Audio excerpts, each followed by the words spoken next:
माझं नाव कामाजी सकाराम भोमरे, राहणार वडद, तालुका औंढा, जिल्हा हिंगोली. अशा बाळूमामाच्या 19 पालख्या आहेत. इथं जर आल्याच्या नंतर माणसाला गुण येतो ते तो मात्र मन माणसाचं रमवतो. आज घोटादी इथं पाडवा साजरा झाला, एकादश साजरी झाली. काहीतरी या गावचं भाग्य म्हणा, काहीतरी पूर्वीची पुण्य आहे म्हणा. आणि पुण्य असल्याशिवाय संत देव गावात येत नसतात. कोणी 6 महिना सेवा करतंय, कोणी 11 दिवस सेवा करतंय, कोणी वरीसभर सेवा करतंय. सेवा म्हणजे अशी आहे, निष्ठवंत सेवा आहे करता. मला 2-4 वर्ष झाली सेवा करतो. तुम्हाला काय अनुभव सेवा करत असता? अनुभव सेवा म्हणजे आल्याच्या नंतर आपल्याला शरीराला फरक पडला, पुन्हा आपलं मन रमलं इथं. देवानं घरी आपलं चांगलं केलं म्हणून आपलं मन रमलं इथं, म्हणून आम्ही देवाची सेवा करतो. आता किती दिवस तुम्ही संत बाळूमामाची सेवा करता? आता सेवा जोपर्यंत आपल्याला घडण तोपर्यंत करायची सेवा.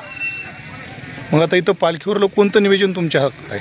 हे देखरेख पाहायचा, हे पोरायला काही हे आणून द्यायचं, काही पुढच्या गावाला जाऊन थळ लावायचा, पुढच्या गावाला काही हे भेटायचं, कार्यकर्ते आले त्याला भेटायचं, यायला जेवू घालायचं, चहा पाणी पाजायचे. कमी रमी जरी पडलं काही तर मयापाशी येणार, हे पोरो महाराज म्हणणार असं आम्हाला कमी पडायला, मग आम्ही त्याची सोय लावणार. पुन्हा कोणाचं दुखू जर लागलं तर त्याला दवाखान्यात दाखवणार. आता तुम्ही किती दिवस राहणार इथं पालखीवर? किती दिवस मेंढपाळांची आणि संत बाळूमामाची सेवा करणार? आपलं मन आहे तोपर्यंत, आपल्या हृदयामध्ये देव जोपर्यंत आपल्याला ठेवीत तोपर्यंत आम्ही सेवा करणार. पण काही लोकांची अशी शंका येते की बाबा एवढा मोठा हा पसारा चालतो कसा?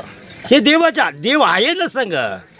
तुझं आहे, तुझ्यापाशी काय आहे, तू जागा चुकला, देव संग नसल्यावर चाललं असतं का? हा, देव आजही बी संग आहे. केवढं जर संकट आलं तर देवाचं नाव घेतलं, भंडारा कपाळाला आलं, ते संकट आमचं दूर होतंय. प्रत्येकाचं संकट दूर होतंय. आता कमीत कमी कोल्हापूर, सांगली, सातारा, यवतमाळ जिल्हा, परभणी जिल्हा, नांदेड जिल्हा, सांगली जिल्हा, बीड जिल्हा, एवढ्या जिल्ह्यातले माणसं येऊन इथं सेवा करतात. इथं काय, जसे माईला 4 लेकरं असतात तसे सर्व माईच्या लेकरासारखे वागतात. म्हणून हे बाळूमामाचा संसार म्हणजे असा आहे, उघड्यावला आहे. मामानं सांगितलं, मला नाही घर, मला नाही दार, माझा संसार सगळा उघड्यावर. कोणी जीवा जतन जर इथं सांभाळी त्याचं आम्ही जीवनाचं कल्याण केल्याशिवाय मामा सांगतात असं. बोला बोला बाळूमामाच्या बोला बोला बाळूमामाच्या.